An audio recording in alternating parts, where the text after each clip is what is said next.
Hello beautiful soul! Welcome back to my channel. This is my channel. I'm from Japan, Kabayan Aris. This reading is for you. Tingnan natin ay yung December 28 to January 3. Kung tama ako, alam ko January 3 yun eh. And syempre, Merry Christmas sa inyong lahat. And Merry more blessing to come. And syempre, happy birthday din kay sa taas. Yan. Maraming salamat muna sa mga subscriber, new subscriber, cross-watcher, at sa mga bagong pasok dyan. Welcome na welcome kayo sa bahay ni Ate Aimee. Salamat din sa nakataba ng puso ninyong mga comments. At sa mga nagpa-personal reading, marami pong salamat. At kung gusto niyo na energy niyo lang talaga, ang gusto niyo makuha natin, all the details is in description below. Pakicheck na lang. General reading to, Aries, kunin mo lang ang sayo at itapon ang hindi naman sayo. Maaring vice versa, energy mo, energy ng person mo, energy ng malapit sa puso mo, nangyayari or mangyayari pala. Use your own intuition, lawakan niyo ang inyong isipan, ano man ang gender mo, ano man ang edad mo, wala sa barahang kapalaran ng tao, nasa iyo pa rin ito. Siyempre, gawin yung guide yung mga warning sign na pwedeng lumabas dito. Para magkaroon kayo ng idea, no? Sa mga bagay-bagay. Yan, para maging alert din kayo. Huwag niyong pilit kung hindi niyo energy to. Meron tayong Sagittarius, Capricorn, Libra, Gemini. Okay. Nandito ka sa situation mo na may mga bagay na yung feeling emotion, or maybe nagkakaroon ka ng mga reflections from the past situation. Pwede may mga bagay ka rin na iniisip-isip this time. Mari nagkakaroon ka ng mga doubt or pag-aalala sa mga bagay-bagay this time. Nagkakaroon, na more on commit ka sa thinking of negativity. Hoping iwasan mo na lang yun sa nakikita ko sa'yo dito. And then, nagkakaroon ng mga challenge this time. Mari magkakaroon ka ng connection or pag-uusap, quarrel with someone na lalaki. Ito, pwedeng itong lalaki na to is mas matanda to sa'yo, or vice versa, ako, ikaw yung mas matanda. Maaring kukunin ka sa taong mas bata sa'yo. Yan, yun ang nakikita ko dito. And then, sa nakikita ko rin dito is, sa ngayon is nakikita ko na parang nagkakaroon ka ng limitasyon or there's a limit situation ako nakikita sa'yo. Siguro may mga gusto kang gawin, gusto mong umpisahan, gusto mong aksyonan, gusto mong i-move, pero there's a limitation. Pwedeng hindi mo siya magawa, pero naiintindihan mo why. Pero alam mo kung bakit why. Yun ang nakikita ko sa'yo dito. Nagkakaroon ka ng mga pag-aalinlangan o walang katiyakan or there's a lack of clarity situation pagdating sa iyo. Siyempre, may delay na pwedeng maganap o mangyari o magkakaroon ng mga delay situation, may i-delay ka o may mga madidelay. So, iba sa inyo, mahilig talaga kayo sa kape. Yan. Ang nakikita ko rin dito is may matanda. Hindi ko alam kung sino yung matanda. Pwedeng ikaw ito or someone into your life. Ganyan. May matanda ako nakikita dito. And then, dito rin sa sitwasyon is may mga kasiyahan, may mga papuri, or there's a love, or halimbawa may mga tao ang bibigay ng ganun sa'yo, or ikaw ang bibigay nito sa kanila. Pwedeng i-vice versa natin kasi wala naman yung pangalan mo dito, no? Yun na nakikita ko sa'yo dito. Pero bakit may delay, no? Pero sabi to, lakasan mo lang daw yung loob mo kasi magkakaroon daw ng pagbabago. Siguro this is by the next year. Siguro within the 17 months, 17 days, maybe there's a changes happen into your life. Pwedeng ganun. Or may mga bagong umpisa na makaganapan na pwedeng maganap sa'yo. Bukod pa sa New Year. Baka sabihin nyo, ate kasi New Year, hindi, bukod pa dun. Yun. Sa iba sa inyo ha, nandito ka sa merong pag-iisip, may taong may secret I don't know why, ikaw or someone, maybe there's a secret, o may tinatao, may nililihim ka o tinatago, pwedeng ganun. O pwedeng iba rin to. Or pwedeng nandito yung sitwasyon na nalulungkot ka pero hindi mo ipinapakita sa iba, pwedeng ganun. Pwedeng sinisikreto mo yung totoong nararamdaman mo, mga ganun sitwasyon. Pero deep inside, di ba? Yun. Also, maaaring may mga pag-aaralan kayo or may mga gusto kayong i-research, meron kayong mga gustong malaman, mga ganun sa nakita ko dito. Or maybe there is someone na meron siya mga gustong malaman. Pwede ikaw ito sa kanya ha, or siya ito sa'yo. May mga gusto siyang malaman. Oo, namamalat ako. gusto niyang, may mga gusto siyang malaman. Maybe it's spying you, pwedeng gano'n sa iba sa inyo. Ditong taon to, or ikaw ito sa kanya. Yun ang nakikita ko dito. May new beginning sa'yo and there's a movement. Ako na nakita. Siguro may umpisahan ka na. May pag-uumpisa. May uumpisahan o may mag-uumpisa. Yan. Energy mo. Huwag ka mag-isip ng negativity, ha. Hindi na yung makakatulong sa'yo yan. Yung iba dito parang there's a boundaries. Ako nakikita, hindi ko alam if you put boundaries or someone have a boundaries, pwedeng ganun. Or may boundary ka. Ganyan. Your energy.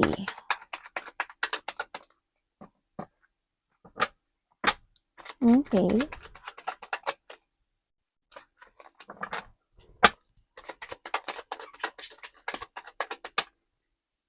Okay, yung energy mo is medyo low yung energy na nakuha ko, ha. Siguro, nandun sa, siguro, syempre sa pagod na rin siguro, no? Sa iba sa inyo, maaring pagod yung iba, ganyan. Maaari kayo nga, maraming aasikasuhin, maraming tatrabahuhin, maraming lalakarin, or pwede rin na pagod kayo sa mga bagay. O pwede rin na may sakit kayo. Ganyan. Sa iba sa inyo, maaring may sakit kayo, ganyan, o may mga mararamdaman ka na pananakit kung saang aspeto ng buhay, kung saan man sa katawan mo yan. And then also, yung energy na nakita ko yan, may mga lakad, may mga gusto kayong lakarin, or may mga gusto kayong gawin o actionan this time, or maybe nahandin yung thinking, no? Pwedeng ganun. Parang you have an idea or thinking or creativity na gusto mo actionan this time. Pwedeng ganun. Kaso parang nagkakaroon ka ng self-doubt ata. Parang nandun sa point na yun. May blockage sa'yo, no? Yan. Ang energy mo rin kasi dito, sa iba, sa inyo, parang nahahata ka ng nakaraan. Hindi ko alam why. Bakit? At anong dahilan? Ganyan. Nahahata ka ng nakaraan. Kaya maaring yun yung sitwasyon na nagkakaroon ka ng blockage. Kaya nakikita ko, there's a frustration. Ako nakikita, sa iba naman sa inyo is nagkakaroon, may travel malapit yan o malayo. Kaya may mga thinking of traveling. Ako nakikita, merong moving home. Hindi ko alam why. Moving home ka ba? Or someone? O maglilipat ka ba? Or someone? Pwedeng ganon. Or thinking? Pwedeng ganon. Or may something moving na pwedeng maganap o mangyari, no? Yun ang nakikita ko sa iyo. Iba sa inyo yung energy nyo is nandun ka sa point na parang you are disappointed with someone or disappointed with something. May mga disappointed situation or may mga hindi magandang nagiging outcome or naging outcome in the past na maaring nakahata ka doon. Ano ba yan, anak?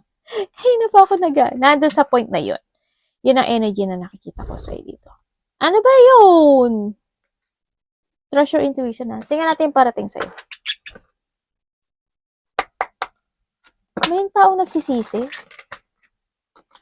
Ano yun? Parang may nagsisisi na, sana, ginawa ko na lang, sana ganito, sana ganyan.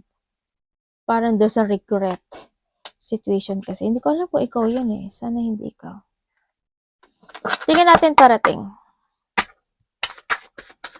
Parating kay Aries. This week po. Parating sa kanya this week. Ano ba to? Ano parating kay Aries this week?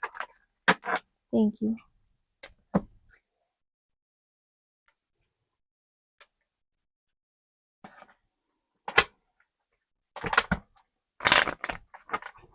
Aba? Ito universe. Pwedeng malaman ko?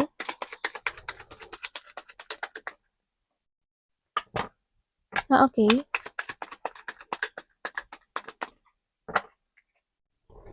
Parating sa iyo. Ang nakikita ko sa iyo dito, may babae na makikipag-usap sa iyo. Hindi ko alam kung sino siya sa iyo. Pero a mother figure, pwedeng ganon, no? Or pwede rin na ito is a person na nanay mo, kapatid mo, or maybe your advisor, pwedeng kanya, your consultant, kung sino man siya. Yun ang nakikita ko. Basta may babae. And then also, parating sa iyo is marami ka daw gagawin. Marami ka i-work it hard or marami kang or parang you are more on focus and commit, no, sa mga tao na kakausapin mo this time, sa maraming tao man yan, maaari may mga dadaluhan ka, ganyan, o kaya may mga recognition, yan ang parating din, no? Pwedeng mas maraming pagkakakilanlan o mas makikilala ka nila, pwedeng ganun. Maaari din na parating sa'yo is may mga tao na bibigyan ka nila ng support when it comes sa mga ginagawa mo, ganun.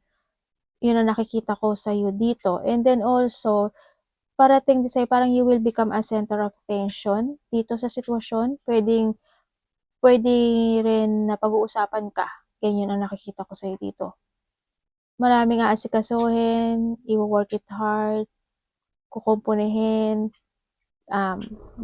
as in more. Siguro baka maggagayat-gayat ka kasi nga is December, 'di ba? O New Year, 'di ba? May mga ganun, may mga taong makikipag-deal sa iyo or may mga partnership, collaboration.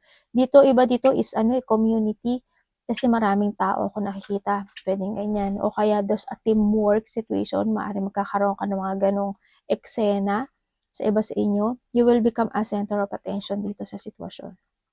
Maaaring ikaw yung magiging topic or matatopic ka nila, pwedeng ganun sa iba sa inyo. Parating din sa iyo, actually good karma ang parating sa iyo, no? Dito. May mga papasok na pera sa iyo, mga papasok na pera, trabaho, yun ang nakikita ko sa. Alam mo na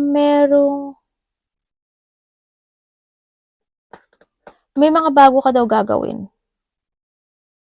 Yun ang nakikita ko. Pwede may mga new project, bagong trabaho, bagong creativity, bagong pag-aaralan, bagong sisiya sa atin, aalamin, mga ganon. Ako nakikita. Also parating kasi sa iyo may someone spying or may tao na nagmamatsyag. I don't know kung this is you, nagmamatsyag ka o nag-spy ka or may tao dito na minamatyagan ka or ini-spy ka. Yun ang nakikita ko dito.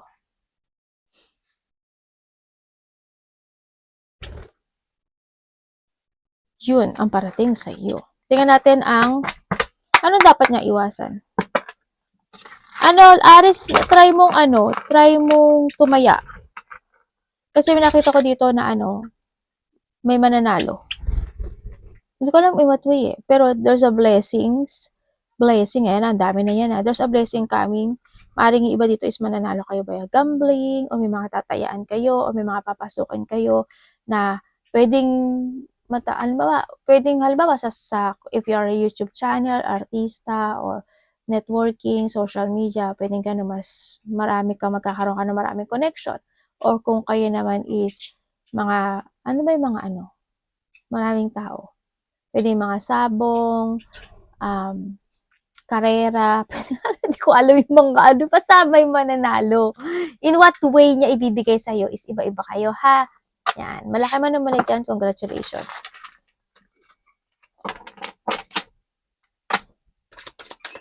Dapat niya iwasan this week.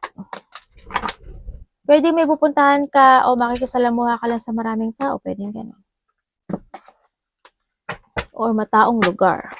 Dapat mong iwasan this week. Okay. This week, ang dapat mong iwasan mo daw yung umiksi yung pasensya mo. Yan, iwasan mo. Alam ko naman na mahaba pasensya mo. Masabaan mo pa yung pasensya mo. Iwasan mo, o yung mga taong maiksi ang pasensya. Yan. Iwasan mo ma-stagnant ka. Iwasan mo na hindi ka makikilos o hindi ka kumilos sa mga gusto mong maganap o mangyari. You need to follow your heart. No, ang sinasabi dito. In a good way, syempre. Iwasan mo yung lack of energy, mapanghinaan ka ng loob, yung unfocus ka, o kaya iwasan mo yung maging close-minded ka, ganyan, iwasan mo yun. O kaya yung mga taong close-minded, yung parang hindi ka nila maintindihan or hindi mo sila maintindihan. Kasi you need to be open pagdating dito, no, sa nakikita ko sa'yo dito.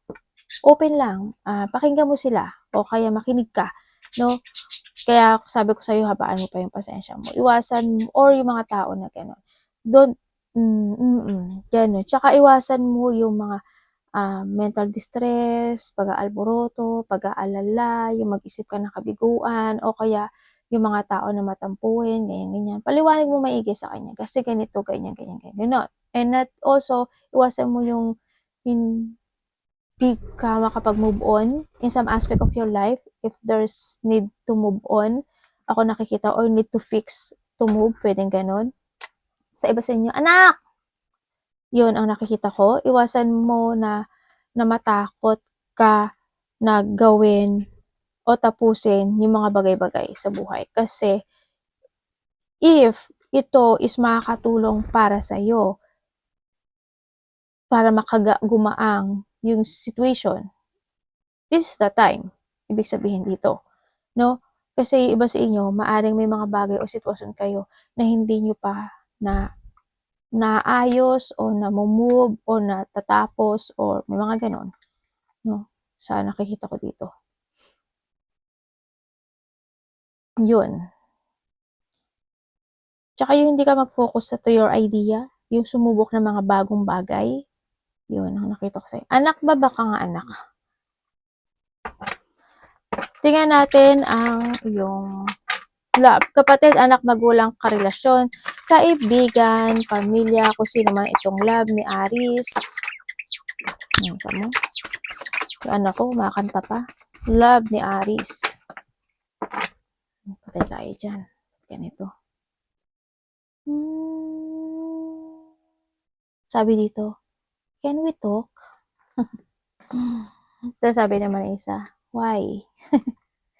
Alam mo sa tarot card, ano yan, parang ABCD yan eh. Pag pinag-ano mo, may mabubuo mo yung salita. Can we talk? Why? Sabi niya gano'n. Kailangan ko pa bang maghintay? May pag-asa pa bang muli? O may liwanag ba akong hinihintay sa dulo na yun? Ang drama ha, Aris ha. Ano yun? Tingnan natin. Sa ate, bitter. Hayaan nyo na si ate. Ano ba ate nyo? Your love.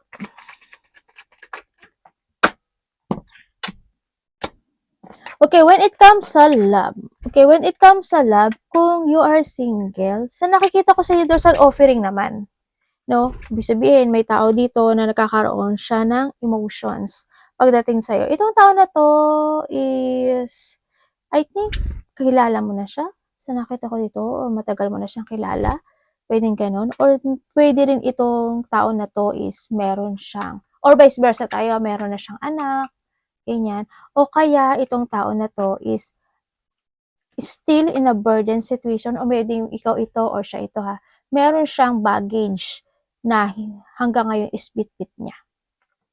Yan, may tao dito. No? Kaya nandito siya sa point na itong tao na to na nagkakaroon siya na pag-a-analyze in this relationship, or itong connection na to, is it worth it? Parang ganun. Hindi kaya ito is the same ng dati ko, mga ganun. Parang nandito siya sa point na yun. Pero may tao dito na there's an offering or nagkakaroon siya ng attraction. No? They see you as, kasi nakikita niya sa'yo yung liwanag ng, I don't know why. Ate, mahal niya ba ako? Pero sabi niya dito, interesado siya sa'yo.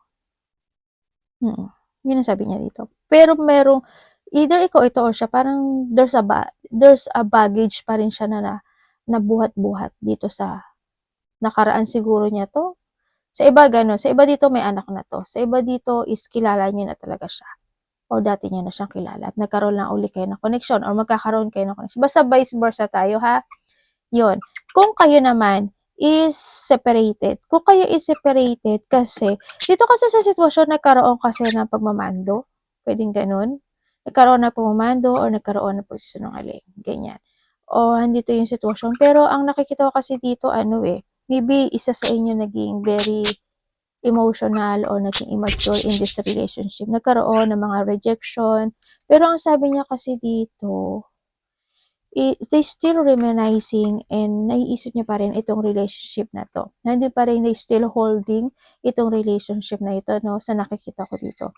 Nagkakaroon siya na pag-analyze or nahando siya sa point na naguguluhan siya. They still fantasizing you or daydreaming of you sa nakita ko dito. Naalala niyo mga good memories or bad memories man ito. Yan, maaaring magkakaroon or makaka-receive ka sa kanya ng text message or maaaring ikaw yung magte-text sa kanya sa nakikita ko dito. Pero nasa isip ka niya. Still in a burden situation itong tao na to, no? Yan. Oo nga. Ayan, buti nga sa'yo, baluga ka. Akala mo ha. Pero nandito siya sa sitwasyon na sa kanya kasi itong tension na to, hindi pa siya healed. Maybe ikaw ang hindi healed or siya is hindi healed kasi hindi ko binagat yung pangalan. Pero hindi pa siya healed itong tao na to. Parang nandito siya sa point na universe, kailangan ko ba maghintay? Universe, ano ba talaga yung direction ko? Universe, maghihintay ako kung para sa akin itong muli. Tando siya sa parang inano na lang niya rin kay universe yung sitwasyon. Pinaubaya na lang niya. Kung kami, ganyan. Yun ang nakikita ko sa kanya dito Maaari na tinitingnan ka pa rin niya nito. When it comes to social media o kaya kung may mga platform na meron ka. Kung kayo naman is in relationship. Kung kayo is in relationship, hoping, hindi kayo lahat itong nakuha ko. Ate, bakit? Kasi dito sa sitwasyon, siya kasi ang dapat masunod or maybe ikaw, no? Medyo maaring itong taon to may pagkamahigpit o may pagkamando part. Ako nakikita dito, nagkakaroon kasi ng mga dissatisfaction. Maaring nahandoon yung point na on and off, pwedeng hot and cold situation, pwedeng ganun, in and out, hot and cold, parang ganun sa iba sa inyo. Pero ang nakikita ko dito kasi is isa sa inyo, aware naman yung isa sa inyo actually aware siya when it comes in this relationship. Yun nga lang, may konting sadness and dissatisfaction pagdating sa relationship na ito. Hindi ko lang alam kung may anak na to sa iba sa inyo or ikaw yung may anak. Ang nakikita ko kasi medyo magulo yung isip ng isa sa inyo. Tapos, nai-stress siya, they feeling burdened, they're struggling. Ang nakikita ko dito. Meron siyang sitwasyon na hindi niya kayang mabitawan. Hindi ko alam why. If there is a third party or there is something pa na meron dito sa relationship. Nagkakaroon kasi ng pag-a-analyze dito sa relasyon na to, no? Yun, nagkakaroon ng pag-iisip. Yun na nakikita ko dito.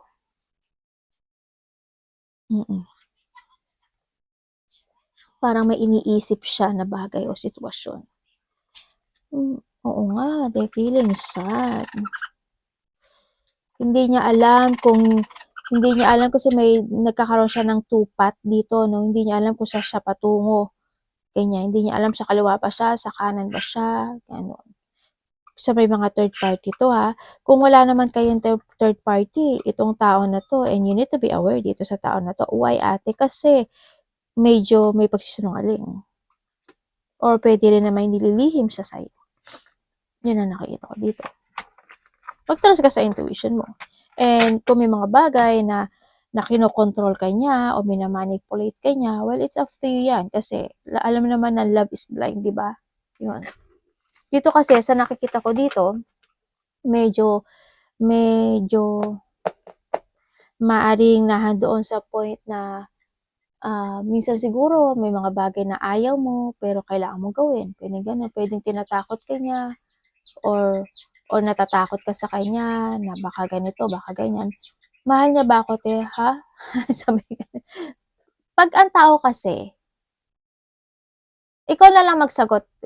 Pag ako, halimbawa, yung karelasyon mo nagsinungaling sa'yo. Sa tingin mo, mahal ka niya? At kung yung tao na to is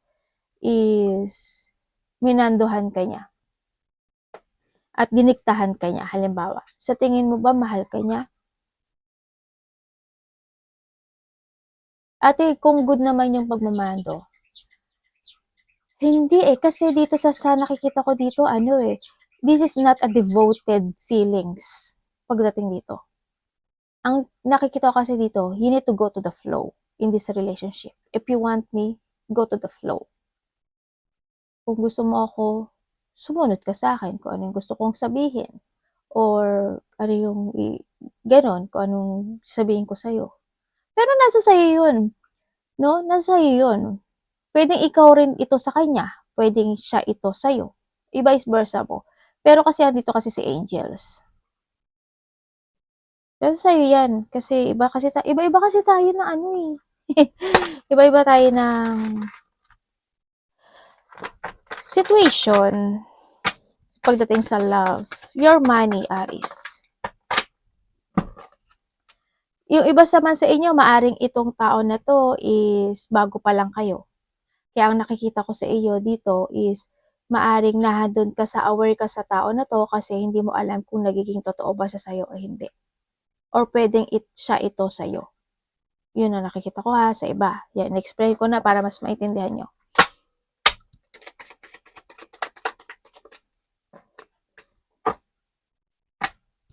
Your money. Okay, pagdating sa yung money, ang nakikita ko sa'yo dito is, pagdating sa money mo, may mga new project na pwedeng dumating sa'yo, no? Yan, may mga new project, new creation, or magkakaroon ka ng mga pursuing idea this time. And sa iba sa inyo is may malaking paglabas na pera o may sobrang gastos o may mga lalabas talaga na pera. Maaring mai-imbalance ka pagdating sa pera. May mga maiisip ka na pagkakagastosan. Pwede iba dito is malaki man o maliit. Kasi alam mo yung mga small things na paglabas ng pera, pag pinag-ipon-ipon mo yun, malaki yun. Yun ang nakikita ko sa'yo dito. Mag-ingat ka na lang. Try to make it balance yung pera mo dito. May mga bagay na kailangan mo actionan dito, no? Yun ang nakikita ko dito sa'yo. May imbalance ka daw sa pera mo Or may gastusin talaga. Advice, Aries. Uy, the Ten of Pentacles. Iba dito may mga project kayo na gagawin. Or may idea ka na gusto mong gawin para pumasok yung pera.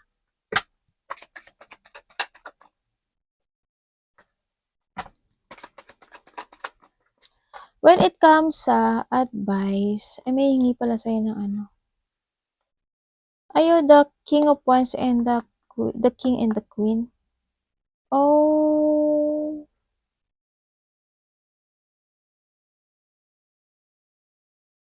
Hindi ko alam kung kayo ito or someone na pwedeng magkapatid or mag-asawa na kukonek sa'yo. May taong kukonek sa'yo. Pwedeng kapamilya. Kaya nakita ko sa inyo energy. Pwedeng pamilya mo. Babae, lalaki. Yun ang nakikita ko sa'yo. Diba dito parang thinking about something troubling? May pala. Uy, sabi dito, you will enjoy the fruit of your labor. Merong getting together. No? Magkakaroon pala ng getting together. Ibig sabihin, either celebration, close relationship, family unity reunion. May coming home din. Hindi ko alam kung galing siya ng probinsya. May pauwi galing ibang bansa, galing kalapit baryo, or maybe ikaw ito. No? Sa iba sa inyo. And then also, may blessing ka. Ibig sabihin, wealth, prosperity, material success is coming, good foundation, yan. Kasi nga, it's December nga, no? May mga collaboration partnership. Okay, when it comes sa advice, you need to be strong. No, you need to be strong, have always a purpose, or have always a clear mind, at huwag ka daw mawawala ng pag-asa. Try mo pa daw na matutunan o aralin ang mga bagay-bagay sa buhay mo. How to grow. And you need to be very creative, or you need to maging creative ka, and then mag-forward ka daw sa mga plano mo this time. Try to progress be adventurous, take it action. May mga bagay na need to prepare and mag-explore ka daw na mag-explore ng mga bagay-bagay ang sinasabi dito, no? Yun ang nakikita ko. Kung kailangan mo mag-explore ka, magawa ka ng mga bagay na bago o kaya sumubukan ng mga bagong bagay yan. Handun ka sa point na yun kung kinakailangan, ano. Yun. And syempre, spread your wings and fly high. Kasi ang nakita ko sa'yo, you will become busy this time or magiging very good yung blessing na darating sa'yo kasi maaring may mga, may taong dito ano. Oo, may mga successful situation happen into your life this time. Sa nakikita ko sa'yo dito. Ang ganda. Sa inyo, busy kayo. Alam mo, meron kang manifestation and desire na makakamit mo. As in, may bahay ako nakikita. Hindi ko alam kung ano yung bahay na yun. Bibili ka ba ng bahay? Magpapagawa ka ba ng bahay? Or you thinking about something house? Or family? Ganyan. Arigato naman si God bless.